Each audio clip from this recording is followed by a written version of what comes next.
Hello, welcome to Lemon Studios, where we talk anything and everything entertainment. I'm, of course, Lemon himself, Zeke Lemon, and this is my review for Sinners. But before we get into that, let's get the house clean out of the way. Shall you leave a like, comment below, let me know your thoughts on Sinners, and of course, hit that subscribe button as it helps me grow into my YouTube career. I would greatly appreciate it. Now, all that out of the way, let's get into the review, shall we? So, Sinners, starring Michael B. Jordan, and Ryan Coogler is directing and writing, I believe, and these two are back together again, man. They're one of the best duos working in Hollywood today. And look, when this project was announced, I didn't even need to hear a premise because I love these two working together so much. My ticket was already bought, which is crazy because, the release date changed like 5 times. But then the trailer came out, and watched the trailer, and it was just a really, really good trailer. It was just very visceral. It was very, way to take it in and all of that. Like, you got a really good case of how the movie is. It just looks like a wild night. Oh, there's vampires in it. Okay, yeah, I'm even more sold now. Then the word of mouth happens. People start to see it. And everyone's saying, oh my God, it's the next Oppenheimer, as in the next great big movie. Because 2024 overall was a little bit of a down year when it comes to that one movie that everyone just clamored on to. I guess you could say Wicked was that film, but nothing to the aspect of, Oppenheimer and Barbie. Like, we did not have that in 2024. And everyone's like, oh, we got it back here with Sinners. And in a lot of cases, when I went into this movie, I gave it at a really big disadvantage. Because if you would allow me to be a little bit vulnerable for a second before you really get into it, I had a really rough day heading into it. It wasn't anything bad or anything like that. It was just one of those days when work just kicked my ass. And nothing necessarily bad happened at work either. It was just a really long day at the job. And clock out, head home, you take a shower, you sit down, you get to the point where you just don't want to leave. And I'm just sitting there going like, man, come on, Zeke, you got to find the positives. Hey, you got a 3-day weekend. You got your birthday's tomorrow. You got all these different things. Just find the positives there. You can give this movie a fair shot. And it was hard while I was walking into the theater. And also, with how great the movie is, it was like, well, this movie needs to be like nearly perfect in order for me to even like it. Because 1, I'm already in a bad mood. And 2, I've heard so many great things about it. Let me see what you got, movie, right? And I gotta say, it lives up to the hype. I had a absolutely great time with this film. Within the first 15 minutes, everything that was going on before me was gone. Wasn't even thinking about it. I was just immersed into the world that Ryan Coogler created. And also with Ryan Coogler's technical aspect of it, he's just one of those directors where, I am taking class as I am watching.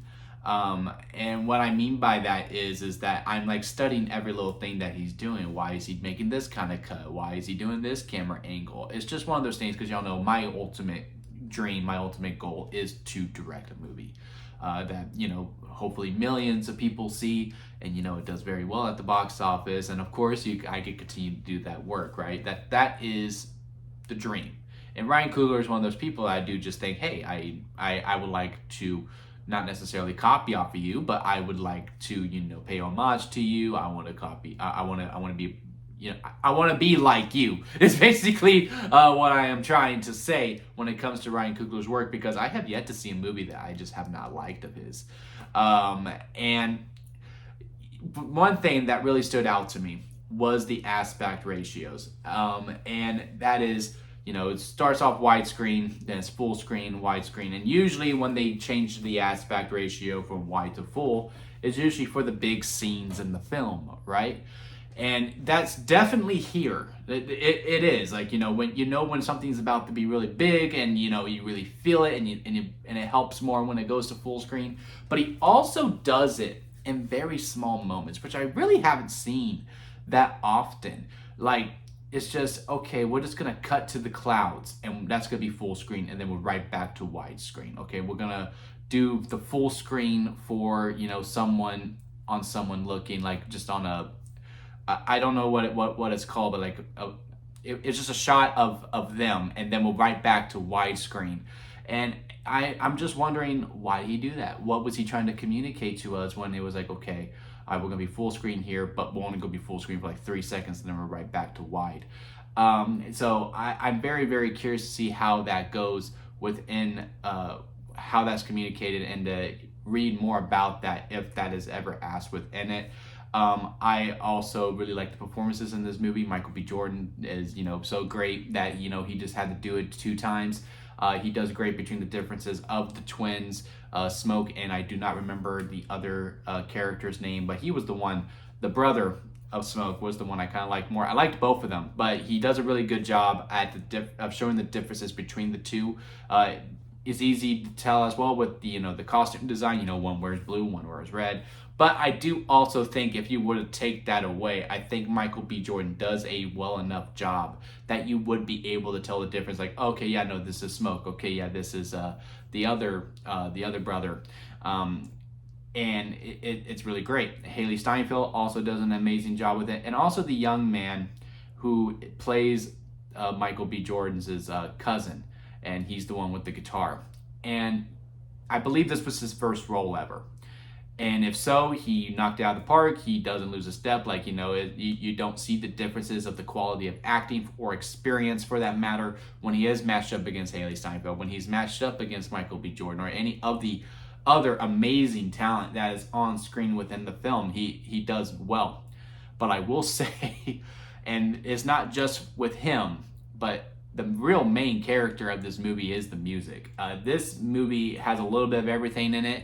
It is, a hustling movie. It is a business movie. It's an action movie. It's a musical. It's mainly a horror movie. By every definition, it is definitely a horror movie first, but it's all of these other things within it, and the music plays such an integral character within the movie. And our young, who I cannot remember the name, our young man who plays the cousin of Michael B. Jordan in his first role ever, if he wants to continue acting, fine, he'll be great at it. He should honestly really consider making albums. And if he does already, y'all please send them my way, because man, this man's voice is absolutely beautiful. There is a scene in this movie where I really do think is going to be studied for years to come. It's going to be talked about for years to come. I hope we're somehow able to reenact this at the Oscars next year, where it is a bunch of music at once. And I don't really know how much more to explain it, but like, it's within the times that they are at, 1936. And then it's also a bunch of different decades that goes through the whole entire history of music, and a bunch of different cultures, types of music, where, if you mash up a lot of sounds, it could sound bad no matter how good the music is. If they're all mashed up well, it can just become noise. But the way Ryan Coogler is able to shoot it as in a oneer, and y'all know me, if you've been following me for a long time, y'all know I love a good oneer. This is truly one of the best oneers ever, with how the blend of the music, the cultures, with the blocking is, where everyone is going. It is just, I got chills. I literally got chills. Like, I was literally looking down at my arm and I was going, oh my God. Like, I felt the goosebumps coming over me. It is truly a scene that I just want to watch again and again and again. That scene alone makes it worth watching in the theater, where I just don't know if you get as much fulfillment if you watch it at home. I'm pretty sure you do, but it is truly one of the most amazing scenes that I've ever seen. So yeah, I mean, from a technical ass point, out of this park. From an acting standpoint, out of this park. From a directing standpoint, out of this park. I was going back and forth with it. I was talking with someone, because I was like, well, a lot of people are saying it's the best movie of 2025. I'm just not sure about that, because last week I saw Warfare, and I was like, yeah, easily best movie of 2025. It really does start to feel like we're picking it up. However, now that the high is done from Sinners, and I'm really able, not necessarily compare it to, but just how I feel about it, after Warfare was over, I was like, yes, that was a really good movie, but I didn't really think of it that much afterwards. With this film, it's still sticking with me. Like, I'm still thinking about it. I'm still analyzing it. I'm like looking it up on Twitter to see what other people are thinking about it. I'm wanting to watch the ending explained video of this movie just to see if I can have an understanding of it, because this movie is at 2 hours and 21 minutes long. And there is a version of this film that is easily 90 minutes. That just takes place when the party starts, and it's just the party and everything that presumes of it. And when you see the vampires coming, and then after that, chaos presumes, right? And I still think it's a fine movie at that mark. You could cut out everything before, you can cut out all the stuff that's afterwards, but if you just focus on the party, you have a good 90 minutes and it would be just a fine film. But the choice to show everything leading up to the party, where you see all these character dynamics and why they feel a certain way, you really understand their history between each other, so that when we get to the party and they're having these conversations with each other, it just means a little more, and it makes the dialogue much more engaging. And it also really sets up this amazing world building, because I'm not giving anything away here, and I'm not trying to expand the movie even more. But even though the main villains of these movies are the vampires, which they do a really good job with, they add some stuff, like, it's still very much same old vampire stuff, but they also add some other rules to them that are very, very interesting as well, that makes it fresh. But there is more than just vampires in this movie. Or in this world, I should say. And again, I'm not trying to, expand expectations even more, like, oh, we're gonna get more than just vampires in it. It's just the way that they explain this world, and how the things that they could see and the things they don't see, and some of the things that they do within this film, that yes, there is more than just the vampires in this world, to the point where, look, they wrap this movie up pretty nicely for the most part. I can see an argument that, because again, in another world, this movie's 90 minutes and it is just at the party. In this one, there's some stuff before and there is some stuff afterwards.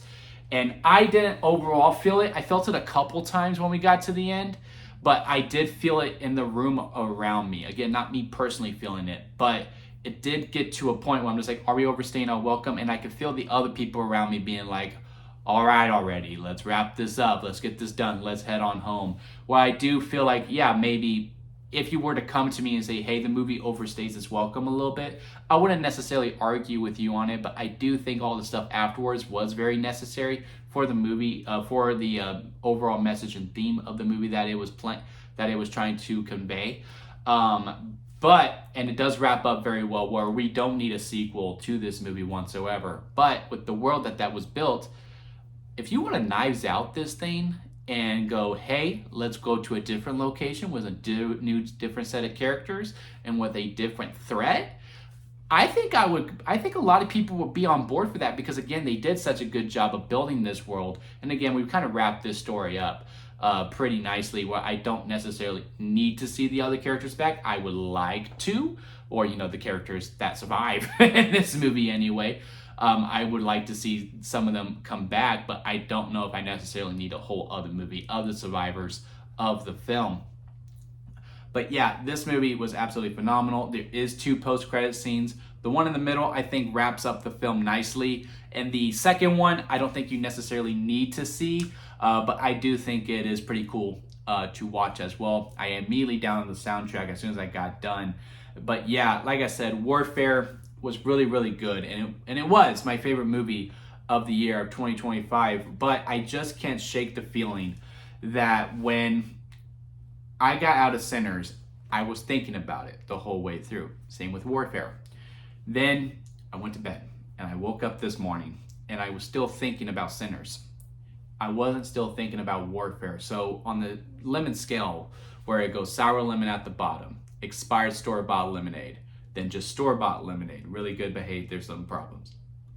Lemonade in the middle, hey, it's a movie. Freshly squeezed lemonade, very good, minor problems within it. Strawberry lemonade at the very top, because that's the best kind of lemonade. Sinners is easily a strawberry lemonade to me, which is weird how we had 2 strawberry lemonades in back-to-back weeks. And the fact that I'm still thinking about it and I still want to analyze this film, it is easily my favorite movie of 2025. So Sinners, you officially get the title, which is very fitting since you did come out on my birthday. So you deserve to be the champion of Lemon Studios. And I really don't see what other movies coming out that could dethrone you. Maybe in July if Superman, Fantastic Four, and y'all know I have a weakness for Jurassic, so we'll see if maybe those have a chance of it. But yeah, I am just floored by this film. I want to study this film. I think this movie will be studied in film classes. Again, the oneer is going to be a scene that we talk about for years to come. It's going to be an icon within itself. Performance is amazing. The music steals the show. I downloaded the soundtrack as soon as I got it. I cannot recommend this movie enough. So head out to the theater and go see it on the biggest screen possible. If you've made it this far within the review, please leave a like. I do greatly appreciate it. Comment below and let me know your thoughts on the movie if you have gotten a chance to see it. And until next time, guys, I will see you here at Limit Studios.